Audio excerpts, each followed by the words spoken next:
আসসালামু আলাইকুম। একটি কথা আপনার হয়তো জীবন মান পরিবর্তন করে দিতে পারে, সেটা হচ্ছে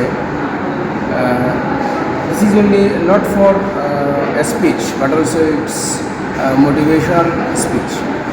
শুনেন, একটা কথা বলি, যদি আপনি বিড়ালকে ধরতে চান তাইলে বিড়ালের পেছনে যদি দৌড়ান তাইলে কিন্তু বিড়াল আরও দ্রুত আপনার আগে দিয়ে দৌড়াবে।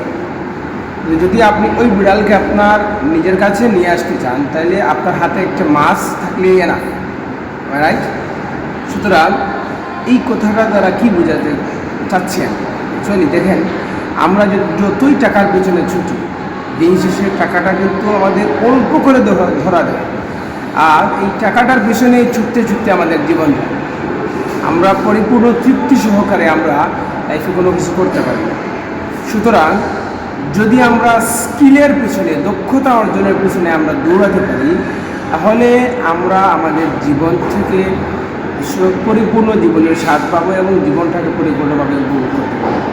যেরকমভাবে মাছ আমার কাছে থাকলে বিড়াল আমার কাছে চলে আসে, ঠিক তেমনিভাবে যদি আমার কাছে স্কিল থাকে, দক্ষতা থাকে, আমার কাছে যদি সেই যোগ্যতাটা থাকে, তাইলে আমার কাছে টাকা পয়সা, সুখ সম্পদ, যাবতীয় সব কিছু আমার কাছে চলে আসবে।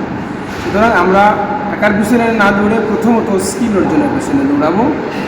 আফটার দ্যাট আমাদের কাছে টাকা, সুখ সম্পদ সব কিছু এমনিতেই চলে আসবে।